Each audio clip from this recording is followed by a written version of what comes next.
किष्किंधा का राजा बाली अपने पिता इंद्र से प्राप्त स्वर्णहार, जो किसी की भी आधी शक्ति खींच सकता था, उसे पहने अपने विशाल गदा के साथ जिधर भी जाता उधर त्राहि त्राहि मचा देता।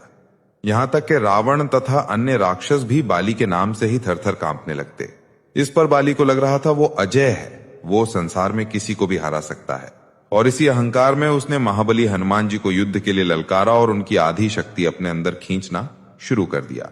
पर उसे शायद हनुमान जी के अपार शक्ति का अंदाजा ही नहीं था कि वो अपने ही काल को ललकार रहा है।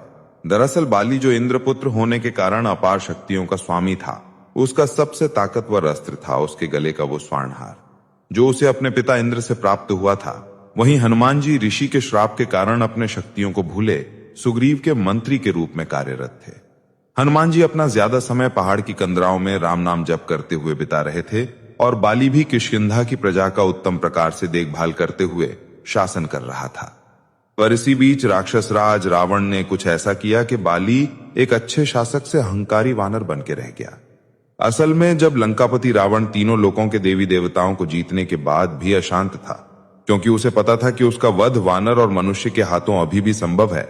और तब उसने सोचा कि अगर वानरों के राजा बाली, जो मेरे समान ही शक्तिशाली है, उसे हरा दूं तो वानरों से मृत्यु का भय समाप्त हो जाएगा।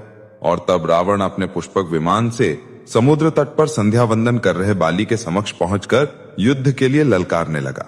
रावण ने सोचा कि वो आसानी से बाली को मार देगा, पर बाली ने अपना स्वरूप बड़ा किया और रावण को अपनी बाईं कांख में दबाकर अपनी संध्या वंदन करने लगा।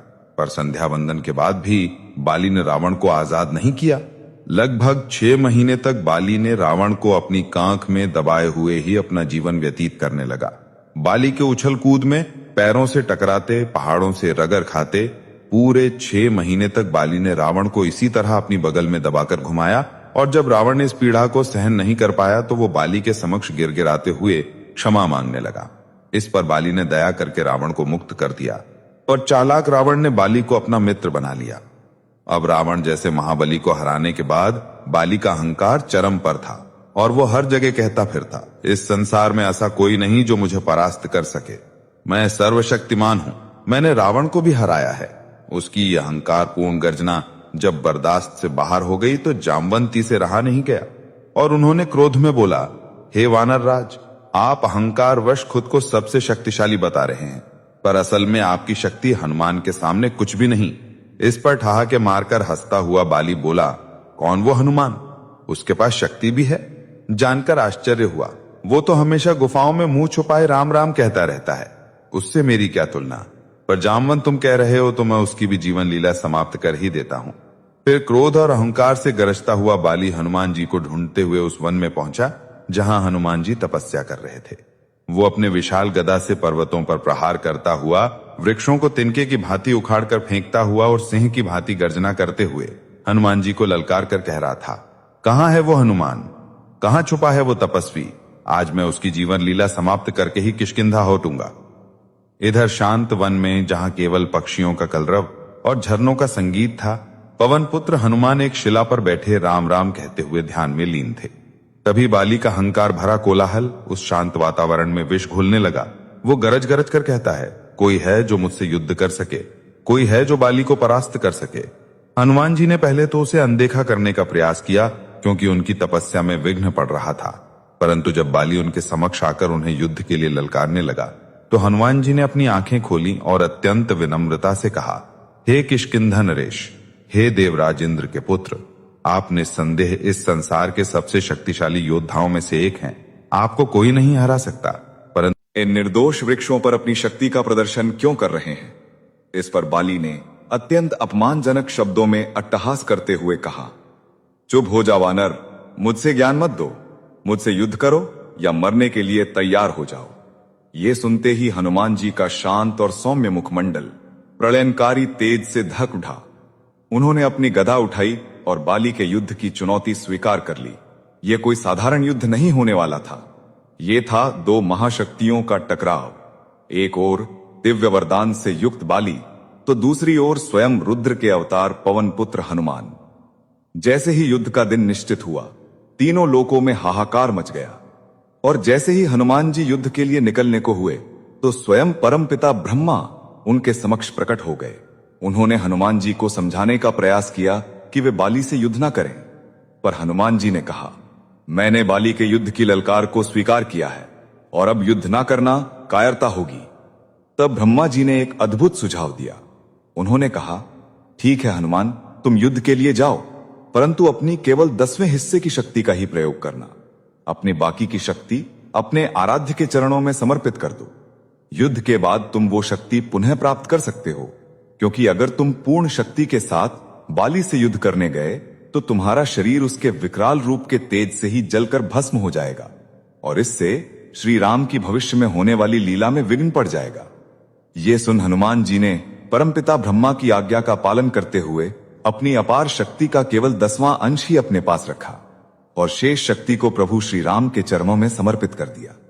और अब आता है वो रोमांचक क्षण जिसका सबको इंतजार था। हनुमान जी युद्ध भूमि में पहुंचे। सामने बाली अपने स्वर्णहार को पहने अहंकार से मुस्कुरा रहा था। जैसे ही हनुमान जी ने युद्ध भूमि में अपना पहला कदम रखा और उनकी दृष्टि बाली से मिली, बाली के दिव्य वरदान ने अपना काम करना शुरू कर दिया। हनुमान जी की आधी शक्ति यानी उनकी कुल शक्ति का केवल 5% बाली के शरीर में प्रवेश करने लगा और फिर बाली को अचानक अपने शरीर में अपार शक्ति का अनुभव हुआ जो उसने आज तक महसूस नहीं की थी। उसे लगा जैसे सहस्त्र सूर्यों की ऊर्जा उसके भीतर समा रही है। वो सोचने लगा, मेरे अंदर कितनी अधिक शक्ति आ रही है, अब मैं सर्वशक्तिमान बन जाऊंगा। परंतु अगले ही पल बाली का शरीर उस प्रचंड ऊर्जा के वेग को सह न सका और गुब्बारे की तरह फूलने लगा। उसकी नसें फटने को हो गईं। उसके आंख, नाक और मुंह से रक्त की धारा बह निकली। बाली को समझ ही नहीं आ रहा था कि यह क्या हो रहा है। तभी उसका शरीर इतनी अधिक शक्ति को संभाल नहीं पाया और असहनीय पीड़ा से चीखने लगा। जैसे ही बाली का शरीर उस दिव्य शक्ति के तेज से फटने वाला था, आकाश में भयंकर गर्जना हुई और बाली के समक्ष स्वयं ब्रह्मा जी प्रकट हुए। ब्रह्मा जी ने गंभीर स्वर में कहा, बाली, यदि अपने प्राण बचाना चाहते हो तो अभी इसी क्षण हनुमान से जितना दूर भाग सकते हो भाग जाओ, अन्यथा तुम्हारा शरीर इस शक्ति के भार को सहन नहीं कर पाएगा और टुकड़े टुकड़े हो जाएगा। बाली को कुछ समझ नहीं आया, परंतु साक्षात ब्रह्मदेव को अपने समक्ष देख वो समझ गया कि स्थिति बहुत गंभीर है। वो तुरंत युद्ध भूमि से पलटा और अंधाधुंध भागने लगा। वो सैकड़ों मील तक बिना रुके भागता रहा।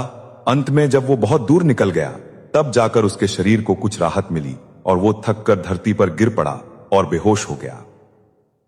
कुछ समय बाद जब बाली को होश आया तो उसने फिर से परमपिता ब्रह्मा को अपने सामने खड़ा पाया।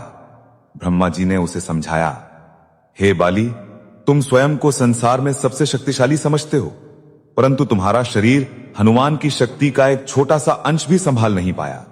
हनुमान तो मेरी आज्ञा से अपनी कुल शक्ति का केवल 10वां हिस्सा ही लेकर तुमसे युद्ध करने आया था और तुम्हारे वरदान के अनुसार उसकी भी आधी शक्ति यानी केवल 5% ही तुम्हारे शरीर में आ रही थी और देखो, तुम्हारा शरीर उसे भी धारण नहीं कर पाया। सोचो बाली, यदि हनुमान अपनी संपूर्ण शक्ति लेकर तुमसे युद्ध करने आते तो तुम्हारा क्या होता? तुम्हारा शरीर तो एक क्षण में ही भस्म हो जाता। ये सुनकर बाली की आंखों से अहंकार का पर्दा हट गया। उसे अपनी भयंकर भूल का एहसास हुआ। उसे समझ आया कि वो किस महाशक्ति से टकराने चला था। बाली तुरंत हनुमान जी के पास लौटा और उनके चरणों में